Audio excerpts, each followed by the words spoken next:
कल का एक अजीत डोभाल साहब का एक स्टेटमेंट देख रहा था मैंने। उसमें उन्होंने बोला है कि हमारे सभ्यता को जिन लोगों ने नुकसान पहुंचाया है, हमें उससे जंग लड़ना है, हमें लड़कों को रेडी करना है। तो आप किसको रेडी करने के चाहते हो, किससे जंग करना चाहते हो? आप पहले अपने बेटे को बुलाओ और उस जो सेना तैयार करना चाहते हो उसको उसके सामने में खड़ा करो। आप लोगों ने बांग्लादेश की प्रधानमंत्री को, जो एक्स प्रधानमंत्री है, उसको लाकर इंडिया में रखा हुआ है। जो देश के प्रधानमंत्री है वो अरबी कंट्री घूमते रहते हैं। अभी उन्होंने कतर से हलाल सर्टिफिकेट लेके आया है। तो ये हलाल सर्टिफिकेट में आप जो यहाँ से माल भेजेंगे वो क्या माल भेजेंगे वो आप भी जानते हैं और हम लोग भी जानते हैं। तो खैर, आप किन लोगों से सभ्यता को नुकसान की बात बता रहे हो और किससे जंग करने की बात कर रहे हो? आप खुल के क्यों नहीं बोल देते हो?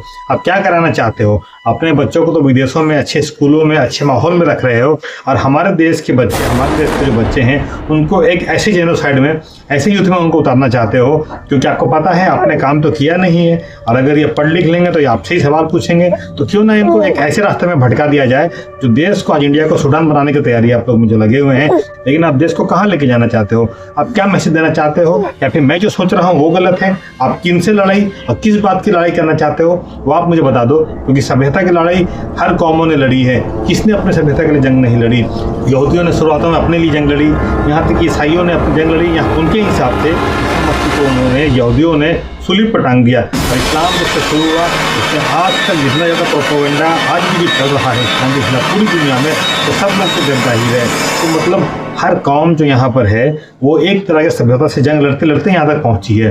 यहाँ तक कि आज की बात नहीं है, इंसान की प्रजाति जब शुरू हुई ना उस समय वो जो जंगल में रहा करते थे, उस समय जंगल के खतरनाक जानवरों से लड़ कर और आज वो अपनी सभ्यता को लेकर यहाँ तक पहुँचे हैं।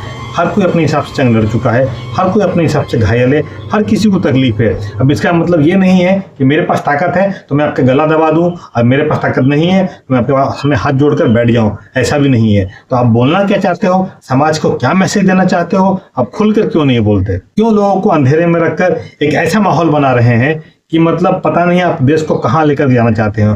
कुछ दिन पहले क्या आपका स्टेटमेंट है, आपने ये बोला था कि पाकिस्तान में मुसलमानों से ज़्यादा हिंदुओं को स्पाई बनाया जा रहा है और फिर हमने हिंदुस्तान में पाकिस्तान से लोगों को बिना कुछ इंक्वायरी के अपने यहाँ का सिटीजनशिप दे रहे हैं। तो आप लोगों ने घुसपैठ के कुछ काम नहीं किया। घुसपैठ का सवाल अपोजिशन करता आपसे तो आपको जवाब देना पड़ता। तो आपने क्या किया? आपने उसको अपना हथियार बना लिया। तो अपोजिशन चुप हो गया और आपने अपनी कमजोरी को अपनी ताकत बना दिया। आप, अगर हो सकता है कि मेरी बात गलत हो तो कोई मुझे बताए कि अजीत डोभाल साहब जो बोल रहे हैं वो क्या बोलना चाहते हैं, या मेरी समझ से मैं कुछ कम समझ रहा हूँ तो आप जरूर मुझे समझा दें।